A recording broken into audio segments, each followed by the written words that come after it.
माननीय मंत्री जी, माननीय सदस्यगण,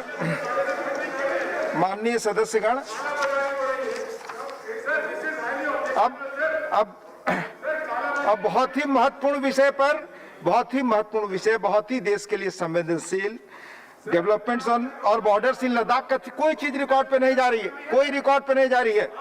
डेवलपमेंट्स ऑन और बॉर्डर्स इन लद्दाख सीमा पर जो संवेदनशील स्थिति बनी हुई है, जो बहुत ही देश के लिए संवेदनशील मुद्दा है, उस पर माननीय रक्षा मंत्री जी बयान देंगे। माननीय रक्षा मंत्री जी, कोई चीज रिकॉर्ड पे नहीं जा रही है, प्लीज। आप बड़े सीनियर मेंबर है, प्लीज हाउस के डेकोरम को ध्यान रखें, प्लीज प्लीज प्लीज।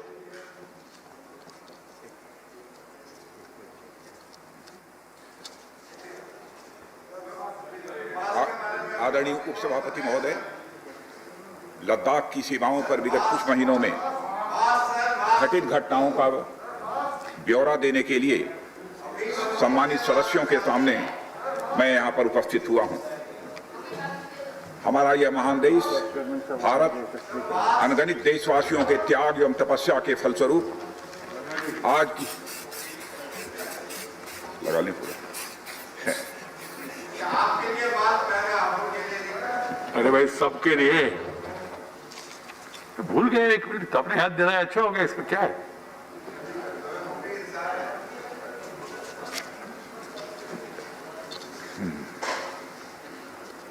आदरणीय सभापति महोदय, लद्दाख की सीमाओं पर विगत कुछ महीनों में घटित घटनाओं का ब्यौरा सदन के सम्मानित सदस्यों के सामने रखने के लिए आज मैं यहां उपस्थित हूं।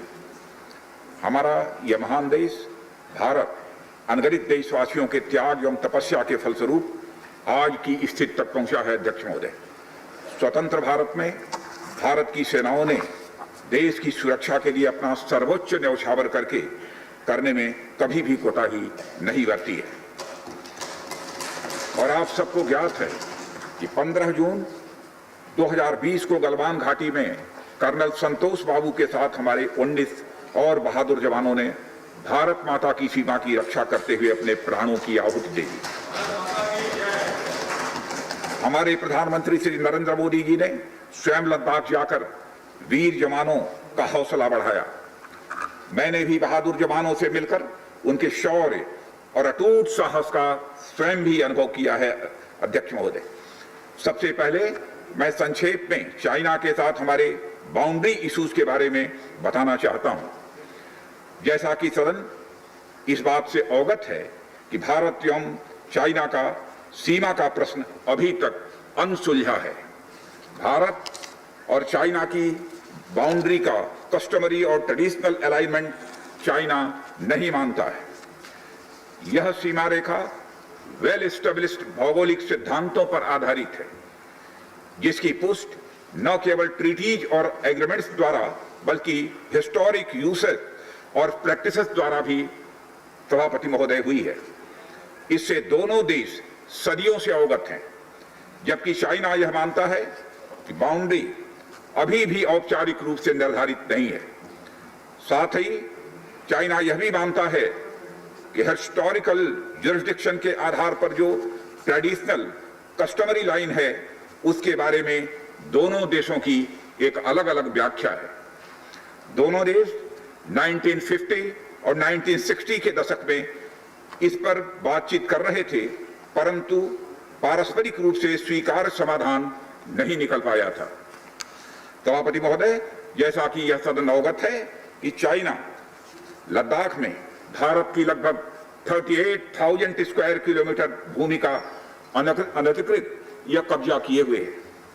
इसके अलावा 1963 में एक तथाकथित बाउंड्री एग्रीमेंट के तहत पाकिस्तान ने पाक ऑक्युपाइड कश्मीर की 5,880 स्क्वायर किलोमीटर भारतीय जमीन अवैध रूप से चाइना को सौंप दी है। चाइना अरुणाचल प्रदेश की सीमा से लगे हुए लगभग 90,000 स्क्वायर किलोमीटर भारतीय क्षेत्र को भी अपना ही बताता है। सभापति महोदय, भारत तथा चाइना दोनों ने औपचारिक तौर पर यह माना है कि सीमा का प्रश्न एक जटिल मुद्दा है, जिसके समाधान के लिए पेशेंस की आवश्यकता है तथा इस मुद्दे का फेयर रीजनेबल और म्यूचुअली एक्सेप्टेबल समाधान शांतिपूर्ण बातचीत के द्वारा निकाला जाए। ये दोनों इस बात पर सहमत हैं। अंतरिम रूप से दोनों पक्षों ने यह मान लिया है कि सीमा पर शांति और स्थिरता बहाल रखना द्विपक्षीय संबंधों को बढ़ाने के लिए यह नितांत आवश्यक है। मैं यह भी बताना चाहता हूं सभापति महोदय कि अभी तक इंडिया चाइना के बॉर्डर एरियाज में commonly delineated line of actual control नहीं है और एलएसी को लेकर दोनों का परसेप्शन भी यह अलग अलग है। इसलिए पीस और ट्रैंक्विलिटी बहाल रखने के लिए दोनों देशों के बीच कई तरह की एग्रीमेंट्स और प्रोटोकॉल्स भी हुए हैं। इन समझौतों के तहत दोनों देशों ने यह माना है कि एलएसी पर शांति और स्थिरता बहाल रखी जाए, जिस पर एलएसी की अपनी अपनी रेस्पेक्टिव पोजीशंस और बाउंड्री क्वेश्चंस का कोई प्रभाव नहीं पड़ेगा।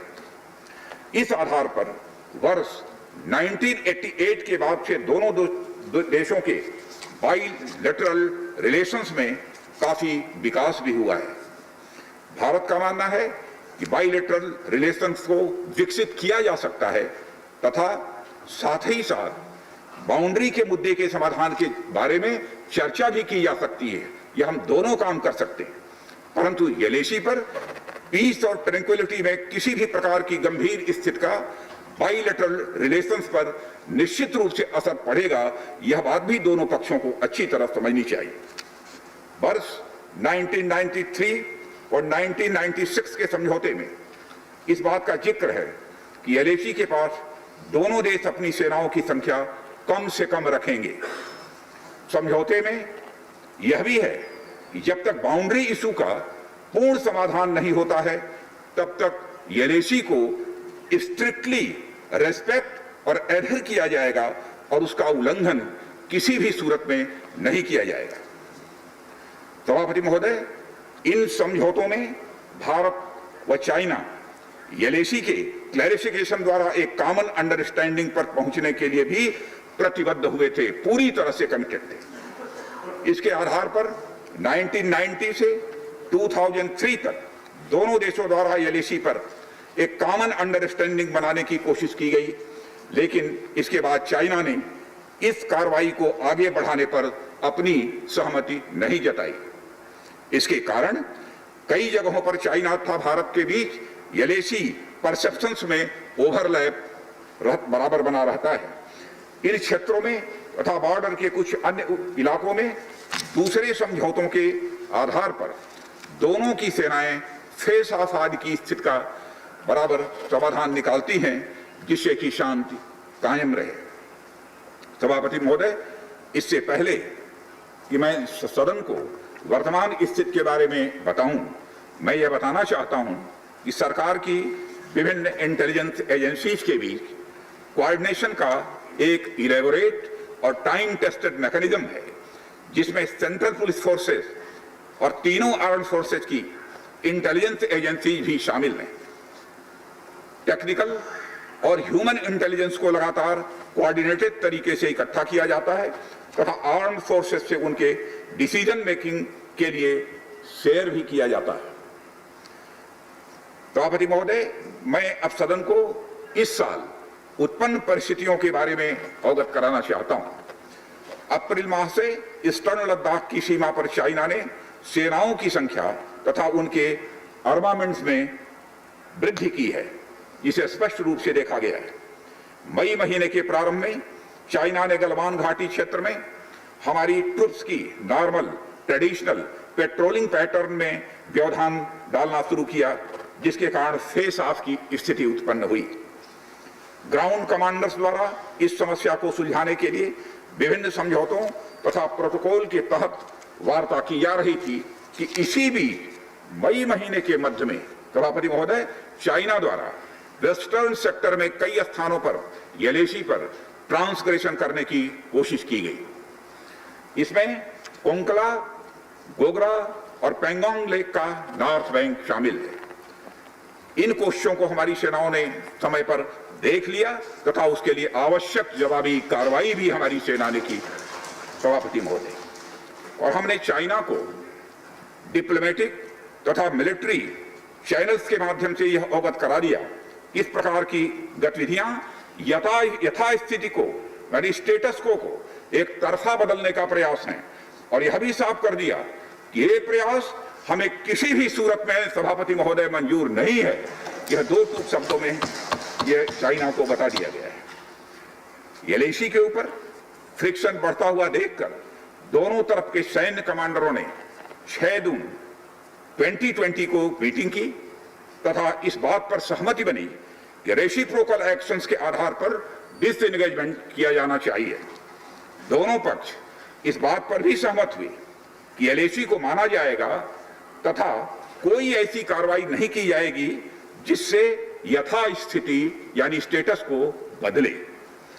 किंतु इस सहमत के उल्लंघन में चीन द्वारा एक बहुत ही वायलेंट फेसआउट की स्थिति 15 जून को गलवान में क्रिएट की गई। हमारे बहादुर सिपाहियों ने, बहादुर जवानों ने अपनी जान का बलिदान दिया, पर साथ ही चीनी पक्ष को भी भारी क्षति पहुंचाई है सभापति महोदय, और अपनी सीमा की सुरक्षा में कामयाब भी रहे। इस पूरी अवधि के दौरान हमारे बहादुर जवानों ने जहां संयम की जरूरत थी वहां संयम रखा, और जहां शौर्य की जरूरत थी वहां शौर्य का भी प्रदर्शन किया। मैं सदन से यह अनुरोध करता हूं कि हमारे सैनिकों की वीरता एवं बहादुरी की भूरी भूरी प्रशंसा की जानी चाहिए। हमारे बहादुर जवान अत्यंत मुश्किल परिस्थितियों में अपने अथक प्रयास से समस्त देशवासियों को सुरक्षित रखने के अपने दायित्व का निर्वहन कर रहे हैं। सभापति महोदय, एक और किसी को भी हमारी सीमा की सुरक्षा के प्रति हमारे दृढ़ निश्चय या डिटर्मिनेशन के बारे में संदेह नहीं होना चाहिए। वहीं भारत यह भी मानता है कि पड़ोसियों के साथ शांतिपूर्ण संबंधों के लिए आपसी सम्मान और संवेदनशीलता भी यह रखना आवश्यक है। चूंकि इस मौजूदा स्थिति का बातचीत के जरिए समाधान चाहते हैं, हमने चाइनीज साइड के साथ डिप्लोमेटिक और मिलिट्री इंगेजमेंट बनाए रखा है।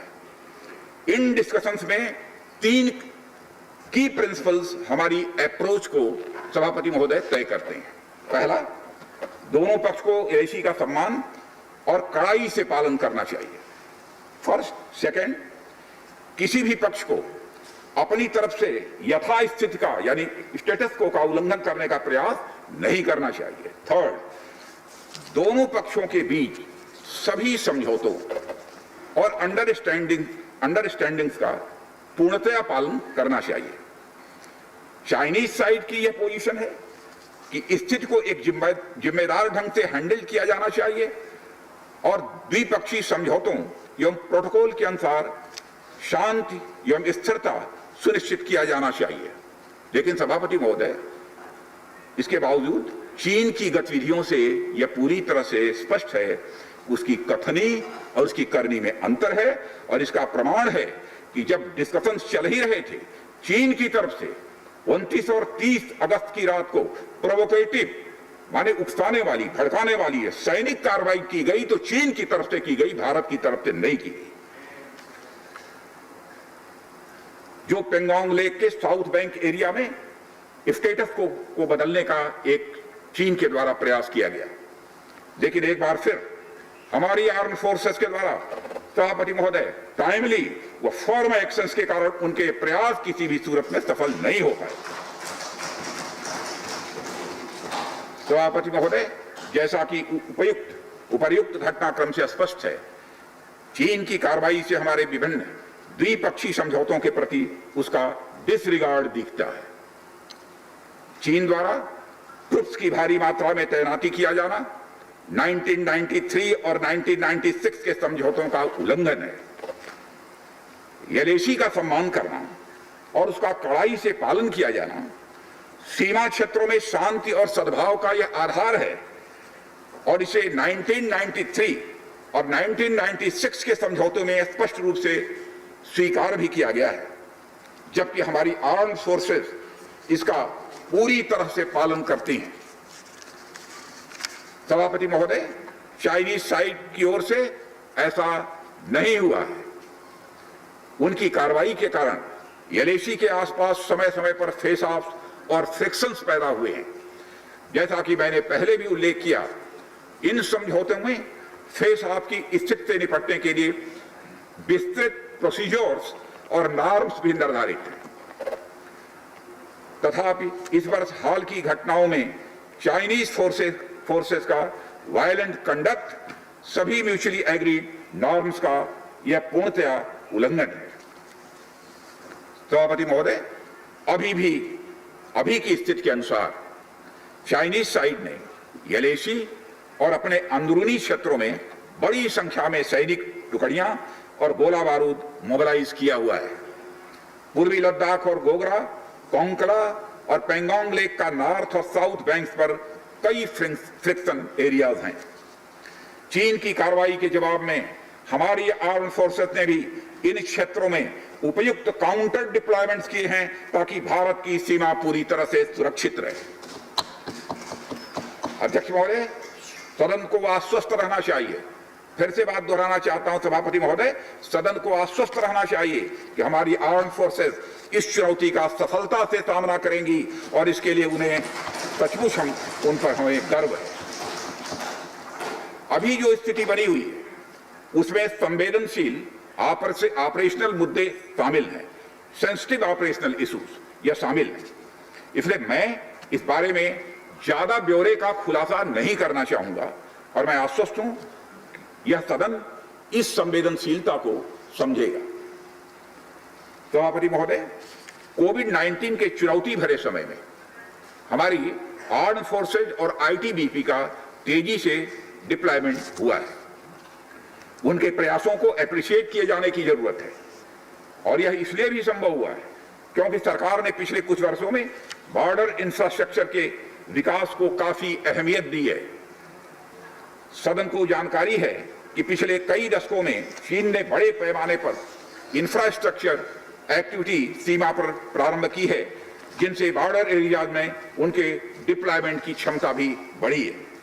इसके जवाब में हमारी सरकार ने भी बॉर्डर इंफ्रास्ट्रक्चर डेवलपमेंट के लिए बजट को बढ़ाया है, जो पहले से लगभग 2 गुना से अधिक है। इसके फलस्वरूप बॉर्डर एरियाज में काफी रोड्स और ब्रिजेस भी बनाए गए हैं।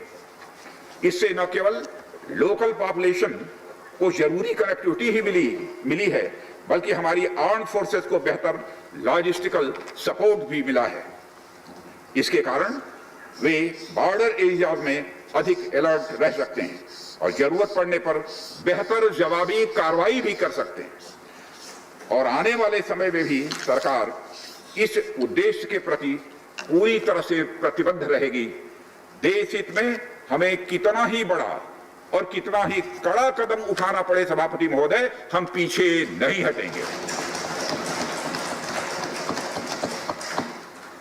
माननीय सभापति महोदय, मैं इस बात पर बल देना चाहूंगा कि भारत हमारे बॉर्डर एरियाज में मौजूदा मुद्दों का हल शांतिपूर्ण बातचीत और विचार विमर्श के जरिए किए जाने के प्रति पूरी तरह से प्रतिबद्ध है। इस उद्देश्य से मैं अपने चाइनीज काउंटर पार्ट से 4 सितंबर को मॉस्को में मिला और उनसे हमारी मौजूदा स्थिति के बारे में व्यापक चर्चा भी हुई है। मैंने स्पष्ट तरीके से हमारी चिंताओं को चीनी पक्ष के सामने रखा है, जो उनकी बड़ी संख्या में ट्रूप्स की तैनाती, आक्रामक रवैया और एक तरफा स्टेटस को बदलने की कोशिश से संबंधित था। इन सब सारे मुद्दों को अपने काउंटर पार्ट के सामने हमने रखा है और मैंने 2 टूक शब्दों में यह स्पष्ट किया कि हम इस मुद्दे को शांतिपूर्ण ढंग से हल करना चाहते हैं और हम चाहते हैं कि चीनी पक्ष हमारे साथ मिलकर काम करे। वहीं हमने यह भी स्पष्ट कर दिया कि हम भारत की एकता, संप्रभुता और अखंडता की रक्षा के लिए पूरी तरह से प्रतिबद्ध हैं। यह भी हमने पूरी तरह से स्पष्ट कर दिया। इसके बाद मेरे सहयोगी विदेश मंत्री श्री जयशंकर जी भी 10 सितंबर को मॉस्को में चाइनीज विदेश मंत्री से मिले। दोनों एक एग्रीमेंट पर पहुंचे सभापति महोदय कि यदि चाइनीज साइड द्वारा सिंसियरली और फेथफुली एग्रीमेंट को इंप्लीमेंट किया जाता है तो कंप्लीट डिसएंगेजमेंट प्राप्त किया जा सकता है और बॉर्डर एरियाज में शांति भी स्थापित की जा सकती है।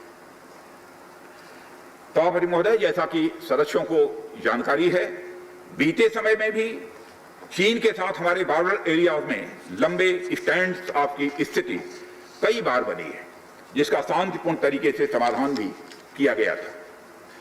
हालांकि इस वर्ष की स्थिति, चाहे वो ट्रूप्स की स्केल ऑफ इन्वॉल्वमेंट हो या फ्रिक्शन पॉइंट्स की संख्या हो, हम पहले से बहुत अलग हैं। फिर भी हम मौजूदा स्थिति के शांतिपूर्ण समाधान के प्रति पूरी तरह से कमिटेड हैं। अध्यक्ष महोदय, युद्ध की शुरुआत तो हमारे हाथ में होती है, लेकिन उसका अंत नहीं होता है। और मुझे कई बार ताज्जुब होता है कि शांति का यह संदेश जिस धरती से पूरे विश्व को गया है, उस धरती की शांति में विघ्न के द्वारा विघ्न डालने का प्रयास किए जाते हैं।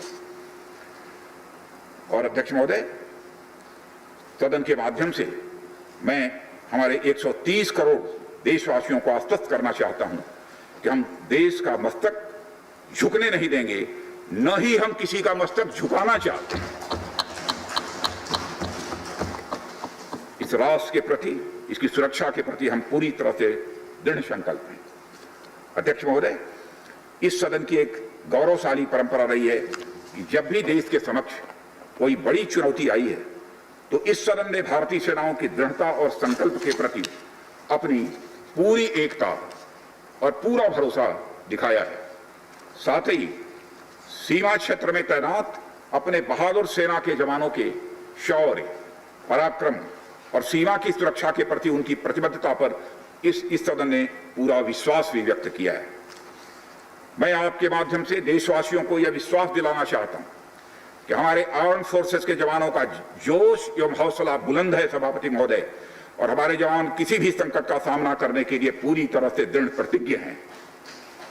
और इस बार भी सीमा पर हमारे वीरों ने किसी भी प्रकार की आक्रामकता दिखाने के बजाय धैर्य और साहस का परिचय दिया है। हमारे यहाँ कहा गया है कि साहसे खलु स्त्री वसति, यानी साहस में ही विजय स्त्री का निवास होता है। और हमारे सैनिक तो साहस के साथ साथ संयम, शक्ति, शौर्य और पराक्रम की जीती जागती प्रतिमूर्ति है सभापति महोदय। महोदय, माननीय प्रधानमंत्री जी के बहादुर जवानों के बीच जाने के बाद हमारे कमांडर तथा जवानों में यह स्पष्ट संदेश गया है कि देश के 130 करोड़ देशवासी जवानों के साथ खड़े हैं। उनके लिए बर्फीली ऊंचाइयों के अनुरूप विशेष प्रकार के गर्म कपड़े, उनके रहने का स्पेशलाइज्ड टेंट तथा उनके सभी अस्त्र शस्त्र व गोला बारूद की पर्याप्त व्यवस्था की गई है। महोदय, हमारे जवानों का हौसला बुलंद है। दुर्गम ऊंचाइयों पर जहां ऑक्सीजन की बराबर कमी बनी रहती है तथा तापमान भी शून्य से नीचे होता है, उनके उत्साह में कोई कमी देखने को नहीं मिलती है और वे सियाचिन, कारगिल आदि जैसी ऊंचाइयों पर अपना कर्तव्य इतने वर्षों से लगातार निभाते चले आ रहे हैं। सभापति महोदय, यह सच है हम लद्दाख में एक चुनौती के दौर से गुजर रहे हैं, लेकिन साथ ही मुझे पूरा भरोसा है कि हमारा देश और हमारे वीर जवान इस चुनौती पर खरे उतरेंगे। मैं इस सदन से अनुरोध करता हूं कि हम एक ध्वनि से अपनी सेनाओं की बहादुरी और उनके अदम्य साहस के प्रति सम्मान प्रदर्शित करें और इस सदन से दिया गया एकता व पूर्ण विश्वास का संदेश पूरे देश और पूरे विश्व में गूंजेगा और हमारे जवान जो कि चीनी सेनाओं से आंख मिलाकर अडिग खड़े हैं, उनमें एक नए मनोबल, ऊर्जा व उत्साह का सभापति महोदय संचार होगा। इन्हीं शब्दों के साथ मैं अपना वक्तव्य समाप्त करता हूँ। बहुत बहुत धन्यवाद। धन्यवाद राजनाथ जी, आपने सविस्तार और संक्षिप्त में भी पूरा विषय सदन के सामने और देशवासियों के सामने रखा है। मैं